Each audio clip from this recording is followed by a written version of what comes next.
আকস্মিকভাবে দেশের আবহাওয়ায় আমূল পরিবর্তন সংঘটিত হয়েছে। আজ দেশ জুড়ে ভয়াবহ দুর্যোগের সমূহ সম্ভাবনা রয়েছে। দেশের সব পুলিশ স্টেশনকে 10 নম্বর মহাবিপদ সংকেত দেখাতে বলা হয়েছে। সমগ্র দেশের তাপমাত্রা এবং বাতাসের গতিবেগ আজ অস্বাভাবিক রকম ভয়ঙ্কর। সমগ্র দেশবাসীকে তাই আজ যে যেখানে অবস্থান করছেন সেখানেই অবস্থান করতে অনুরোধ জানানো যাচ্ছে।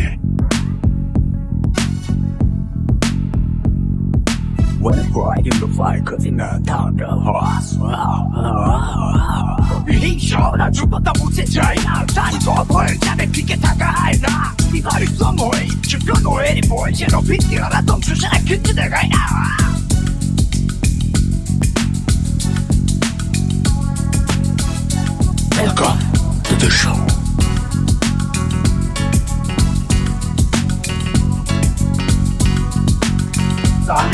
যেখানে যায় তুফানে তুলে যায় বিস্ফোরক দানব একজনই সে মানুষ যায় ঝঞ্ঝা উঠে যায় ধ্বংসকারী দানব একজনই সে